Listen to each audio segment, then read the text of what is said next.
कि first video में हमने पूरी मार्किंग्स ले ली थी और मैंने आपको कहा था कि मैं आपको कुछ तरीके से निमोनिक से हेल्प करूंगी।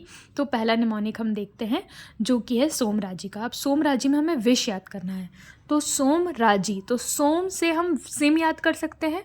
तो सिम कहाँ यूज़ हो रही है, जैसे विष की एक बॉटल है तो विष में सिम यूज़ हो रही है, तो सोमराजी से हम विष याद कर लेंगे। ठीक है। घृत और तेल व्यापद में हमें कन्फ्यूजन होता है कि पिंड्या किस में है।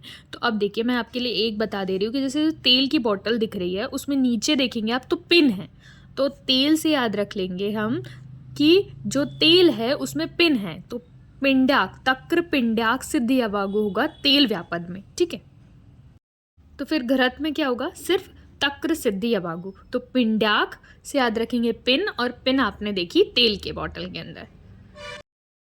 अब बात आती है कि ग्राही, ग्राही से याद रखेंगे घर, तो आपको घर दिख रहा है, घर के ऊपर क्या तीन चीज़ें दिख रही है, एक तो आम दिख रहा है, एक जामुन दिख रही है और तीसरी दिख रही है बिल्ली।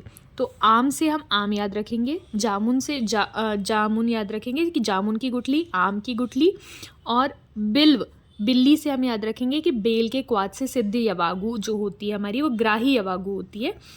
ठीक है।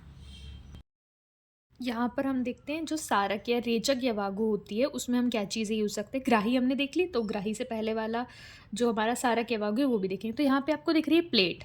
ठीक है। प्लेट में क्या क्या रखा हुआ है इसको अदरवाइज में मत लीजिएगा। उसमें रेचक के लिए जो पॉटी का साइन है वो यूज़ किया है, मांस खाते हैं हम उसके लिए, तो उसके लिए मांस यूज़ करा है, और शाक से पत्ती यूज़ करी गई है। ठीक है। तो वर्चो निरस्यति वर्ड याद रखना है, तो वर्चो निरस्यति से ये जो इमोजी है वो लेंगे। ठीक है। मांस से हम ये जो लेग पीस दिख रहा है आपको वो, और शाक से जो वेजीज है वो लेंगे। जस्ट फॉर निमोनिक्स याद रखना ज़रूरी है, हंसना नहीं। नेक्स्ट दो रूक्षणार्थ पेया है, उसमें हमको रूक्षण करना है, तो रूक्षा से रिक्शा याद रख सकते हैं, जो रिक्शा आपको दिख रही है।